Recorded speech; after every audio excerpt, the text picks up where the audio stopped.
Assalamualaikum warahmatullahi wabarakatuh.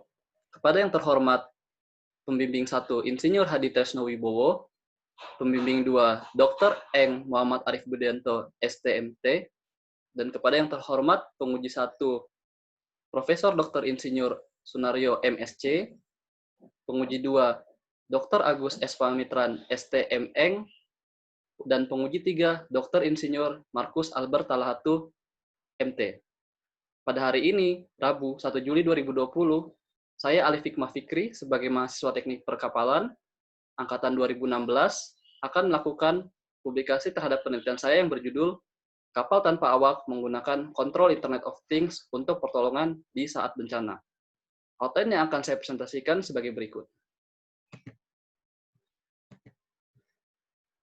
Pertama, saya akan menjelaskan terhadap pendahuluan dulu, lalu identifikasi dari latar belakang yang akan saya jelaskan, kemudian habis itu memberikan studi literatur, kemudian habis itu data yang diperlukan untuk melakukan desain dan sistem pada simulasi tersebut, lalu kemudian kita melakukan pembuatan perangkat sistem, lalu habis itu memaparkan hasil uji coba dan analisanya, lalu habis itu setelah dapat data percobaan, kami melakukan evaluasi dan optimasi sistem.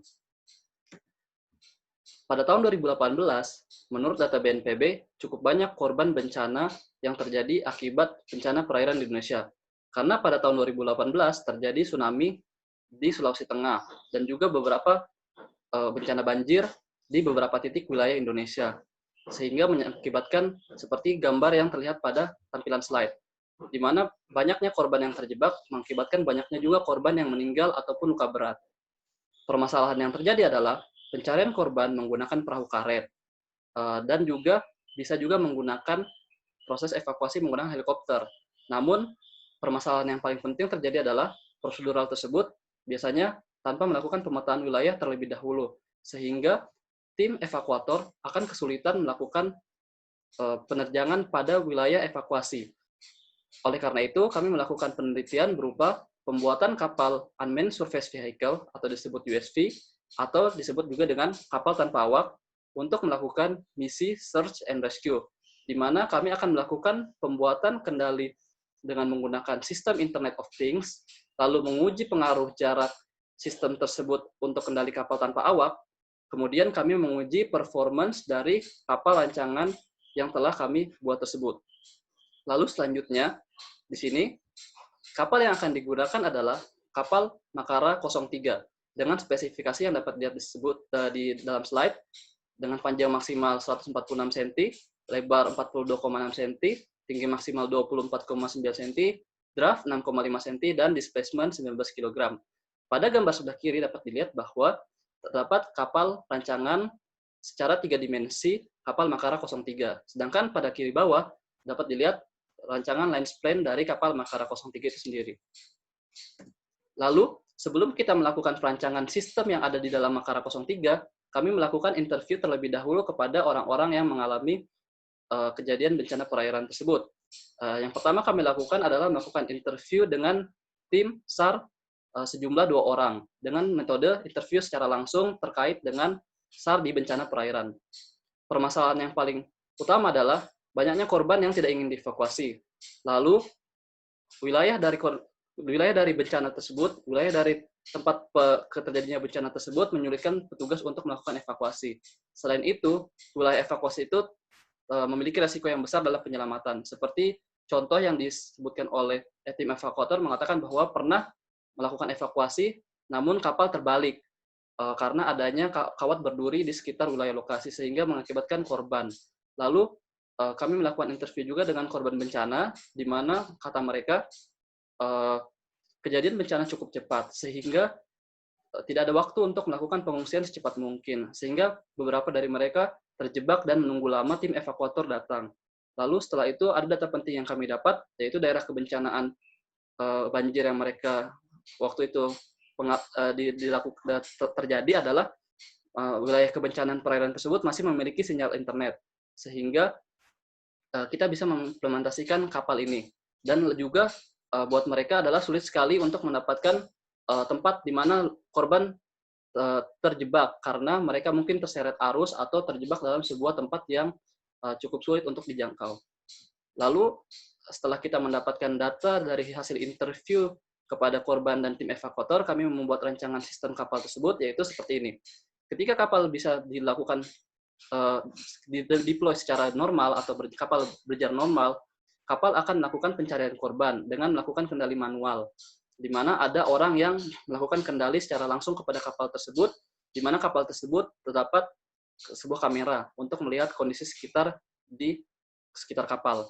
Lalu kapal akan menuju titik yang akan ditentukan. Ketika kapal menemukan korban, kapal akan menuju korban tersebut, lalu memetakan wilayah tersebut seberapa banyak korban yang ada di sekitar situ. Kemudian habis itu memetakan lokasi titik di mana korban harus diselamatkan.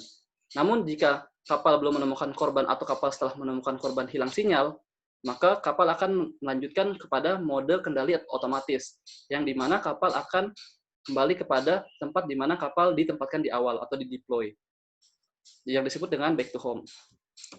Lalu, sebelum kita melakukan pengujian kapal dengan sistem kendali jarak jauh, akan diuji sementara untuk kelayakan USV Makara 03 dengan sistem kendali kapal jarak pendek untuk melakukan perbandingan dengan sistem kendali jarak jauh. Lalu setelah itu akan dijelaskan lebih lanjut tentang sistem kendali jarak pendek. Sistem kapal dengan kendali jarak pendek dibuat dengan menggunakan controller atau remote menggunakan Arduino Nano yang kami buat sendiri dengan transmitter dan receiver menggunakan HC12 dan NRF24. Sedangkan sistem propulsi dari sistem kendali jarak pendek ini menggunakan propulsi konvensional atau dengan merek Thruster Blue Robotics T100 dengan prinsip ducted fan dari propulsi tersebut.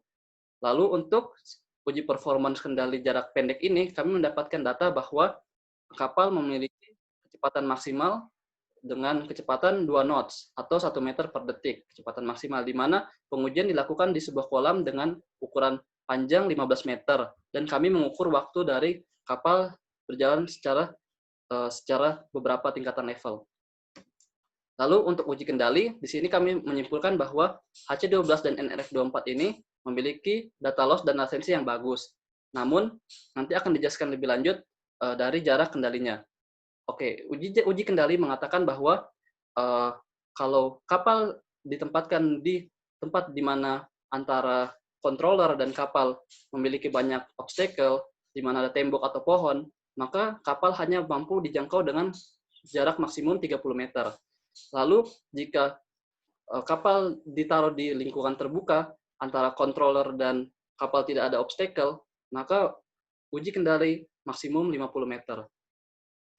Oleh karena itu, setelah kita melakukan pengujian dengan sistem kendali jarak pendek, didapat kesimpulan sebagai berikut. Jarak kontrol terlalu pendek, sehingga akan sulit untuk melakukan misi operasi SAR, karena kapal mungkin akan kehilangan sinyal di jarak tertentu. Lalu, propulsi T100 memiliki kekurangan, yaitu jika kapal berada di operasi yang banyak sampah atau obstacle, maka bisa tersangkut. Kemudian, habis itu, kami juga pernah melakukan pengujian ini dan ada sampah plastik yang masuk di dalam propulsi T100 tersebut, sehingga kapal tidak bisa berjalan. Lalu kami akhirnya membuat sistem kendali dengan jarak jauh dengan sistem Internet of Things, di mana kami mengevaluasi berdasarkan sistem kendali jarak pendek, kami tidak menggunakan sistem propulsi konvensional atau yang biasa kita sebut dengan yang tadi, T100 tadi. Lalu kami menggunakan waterjet system. Ini dipertimbangkan untuk melindungi dari baling-baling pada T100 untuk tidak mudah terkena dari obstacle-obstacle yang ada di daerah perairan bencana. Lalu sistem elektrikal yang digunakan seperti pada gambar tersebut dapat dilihat bahwa kita di sini memiliki baterai LiPo 6 sel atau lithium polymer 6 sel dengan kapasitas 6.200 mAh dengan menggunakan motor brushless sejumlah 2 buah karena propulsi menggunakan 2 buah, sedangkan ESC 90 ampere. Untuk diketahui bahwa sistem propulsi waterjet adalah yang ini, yang berwarna putih 2 buah. Lalu untuk sistem kendali dapat dilihat di sini ada 2 jenis Node MCU ESP8266, di mana sebelah kiri adalah transmitter dan sebelah kanan adalah receiver. Lalu untuk pembuatan aplikasi di smartphone kita menggunakan MIT App Inventor. Untuk pengiriman data dan penerimaan data kita menggunakan Firebase sebagai cloud platform dari aplikasi yang telah dibuat. Akan dijelaskan lebih lanjut tentang bagaimana skematik dari kapal Makara 03 ini. Pertama adalah ilustrasi smartphone. Di sini ilustrasi smartphone ini adalah aplikasi yang telah dirancang, di mana kapal dapat dikendalikan menggunakan handphone ini. Lalu data yang dikirimkan berupa data thrust, maju mundur, atau kiri kanan, atau level dari tingkatan daya yang akan dikeluarkan. Lalu di sini data itu dirubah menjadi MQTT protokol atau protokol streamingnya melalui dari aplikasi smartphone kepada cloud platform Firebase. Lalu di sini dikirimkan kembali kepada streaming protokol yang berada pada receiver pada node MCU di dalam kapal. Lalu dari node MCU dirubah via software serial data tersebut kepada Arduino Pro Micro untuk melakukan penjalanan pengaturan PWM pada Electronic Speed Controller untuk mengatur berapa arus yang harus diberikan kepada motor. Lalu Pro Micro sendiri juga bisa diberikan kepada data di servo. Lalu servo akan mengatur manuver dari kapal itu sehingga kapal bisa bermanuver. Di sini cloud platform ini akan terhubung dengan node MCU, di mana saling terhubungnya menggunakan jaringan komunikasi atau internet. Internet ini merupakan seperti internet service provider, misalkan beberapa operator telekomunikasi. Nah, node MCU ini harus terhubung dengan sebuah jaringan telekomunikasi tersebut untuk terhubung kepada cloud platform. Begitu pula dengan smartphone ini. Smartphone ini juga harus terhubung dengan jaringan komunikasi atau operator telekomunikasi sehingga dapat mengirimkan data kepada cloud platform ini. Lalu perhitungan waktu operasi, di sini kami menghitung waktu operasi minimum untuk perhitungannya, di mana waktu operasi minimum di mana keadaan di mana kapal dijalankan dengan kecepatan maksimum atau daya maksimum yang dikeluarkan oleh baterai terus-menerus, sehingga waktu operasi minimum 10 menit. Jika kita melakukan waktu operasi kapal dengan daya seperempat kapal, yang dimana setelah pengujian kami merasa cukup untuk kecepatan seperti itu bisa dikalikan 4 karena daya yang digunakan hanya seperempat dari daya maksimum. Jadi, waktu operasi maksimum dari kapal bisa digunakan sampai 40 menit. Lalu, kami membuat aplikasi kendali dengan menggunakan aplikasi MIT App Inventor, di mana seperti dilihat sebelah kanan atas, ini merupakan gambar dari aplikasi buatan kami sendiri. Dan di bawah adalah rangkaian blok kode yang membangun dari aplikasi yang kita buat itu. Kenapa kita menggunakan MIT App Inventor? Karena fitur drag and drop-nya lebih mudah untuk kami melakukan perubahan setiap dari fitur yang akan diterbitkan dalam aplikasi tersebut. Sedangkan untuk fitur dan library-nya dapat menerima data melalui Firebase, sehingga kami dapat melakukan sistem plug and play dari Firebase kepada MIT App Inventor ini. Lalu selanjutnya akan diuji coba performance dari kapal tersebut. Setelah kami melakukan uji performance, radius ketika kapal dijalankan dengan kecepatan maksimal atau level 4 sebesar 2 meter. Sedangkan kalau uji cobakan di level paling minimal atau 25% daya, radius putarnya semakin kecil. Kenapa seperti itu? Karena daya yang diberikan oleh keluaran arus dari water jet sendiri itu lebih kecil, sehingga vektor keluaran untuk thrust lurus itu lebih kecil untuk memutar arah gerakan kapal, sehingga jika misalkan kita berikan daya yang paling rendah sendiri, itu dia thrust lurusnya lebih kecil, sehingga nanti thrust untuk berbeloknya lebih besar, gitu, seperti itu. Lalu untuk kecepatan maksimum kapal, itu pada level 4, 100% daya keluaran, itu dengan uji coba di kolam renang Velves dengan lebar 25 meter, kami mendapatkan bahwa kapal dapat beroperasi maksimum 9,23 detik, atau jika kita hitung 25 meter dibagi 9,23 detik, mendapatkan kecepatan maksimalnya sekitar 2,7 meter per second, atau 5,25 knots dengan maksimum 100% pada motor brushless.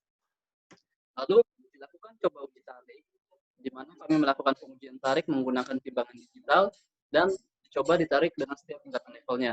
Dihitung berapa minimum thrust dan maksimum thrust yang terjadi setiap levelnya. Dapat dilihat seperti video sebagai sebelah kanan. Kita melakukan pengujian seperti demikian. untuk mendapatkan berapa thrust maksimum dan minimum untuk setiap tingkatan level. Dapat dilihat dari tabel di sini, maksimum thrust untuk level 4 adalah 9,375 dan minimum thrust untuk level 1 adalah 2,575. Dapat dilihat di sini perbandingannya hampir seperempat. Berarti jika kita menghitung seperti waktu operasi minimum tadi, cocok karena kapal dapat dijalankan 4 kali lebih lama jika kita menggunakan daya minimum thrust di level 1. Lalu ini merupakan uji coba kendali jarak jauh, di mana kami menguji kapal di Velves UI untuk ditempatkan, sedangkan pengendali berada di Fakultas Teknik UI, tepatnya di Lobika. Pengendali berada di Lobika seperti gambar seperti yang ditunjukkan pada poin laser, lalu kapal ditunjukkan pada poin laser selanjutnya, di mana kapal ditempatkan di Velves UI. Seperti ini. Jarak total antara kapal dan pengendali sekitar 1,52 km, di mana ini sudah sangat sulit untuk jangkauan radio frekuensi atau tanpa komunikasi Internet of Things untuk dilakukan pengujian sejauh 1,52 km. Sehingga data ini cukup valid untuk menentukan bahwa di jarak berapapun kapal akan bisa dikontrol menggunakan sistem kendali yang telah kita implementasikan. Berikut merupakan video yang akan saya tunjukkan.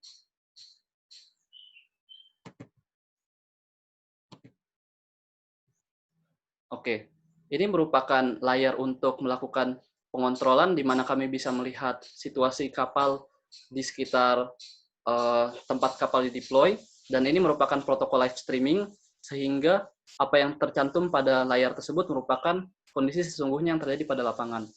Lalu di sini akan diperlihatkan uji coba dari kapal tersebut. Di sini kami bergerak maju, kapal digerakkan secara maju, lalu di sini dapat dilihat bahwa kapal berjalan dengan menggunakan sistem Internet of Things tersebut. Sebelah kiri atas merupakan kamera langsung di dalam kapal. Sedangkan ini, kalau kita lihat dari sini adalah sebelah kiri, dapat dilihat bahwa saya melakukan uji coba di Lobika untuk melakukan streaming. Lalu sebelah kanan merupakan gambar kapal, gambar live streaming kamera pada kapal.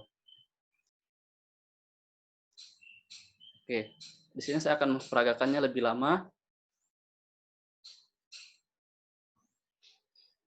Lalu di sini dapat dilihat bahwa kapal cukup sulit dikendalikan karena memang saat itu saya masih belum terlalu bisa untuk mengontrol kapal lebih baik. Namun saya sudah mengetahui lebih bagus bagaimana cara untuk mengontrol kapal agar bisa lebih stabil.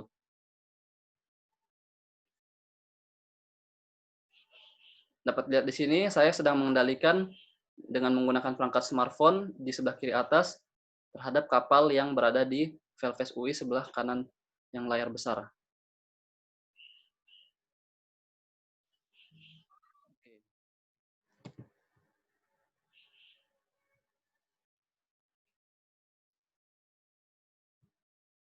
Oke, kita lanjutkan kepada kesimpulan bahwa kapal Makara 03 atau kapal dengan sistem kendali jarak pendek tidak mampu dilakukan untuk melakukan misi SAR karena jangkauan kendali di bawah 50 meter dengan menggunakan radio frekuensi untuk pengontrolannya. Sedangkan kapal kendali jarak jauh dengan menggunakan sistem Internet of Things berhasil melakukan kendali jarak jauh dan dapat dilakukan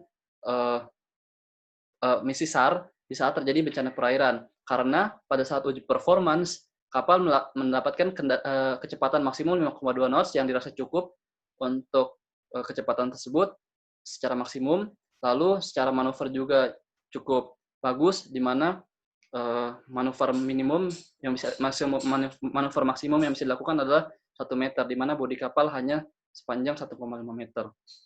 Untuk saran penelitian selanjutnya adalah melakukan penelitian ini adalah realisasikan jaringan koneksi yang memiliki kecepatan transfer data yang cukup cepat antara kapal dan pengendali, di mana kapal memiliki koneksi sendiri dan kapal memiliki koneksi sendiri. Kalau bisa ditemukan terlebih dahulu koneksi yang paling bagus di sekitar masing-masing tempat. Sedangkan desain dari propulsi waterjet ini hanya memiliki kemiringan maksimum 30 derajat untuk melakukan manuver, sehingga manuver itu cukup sulit, sehingga agak sulit untuk melakukan pivot pada kapal Makara 03. Sekian dari saya, kurang lebihnya mohon dimaafkan. Assalamualaikum warahmatullahi wabarakatuh.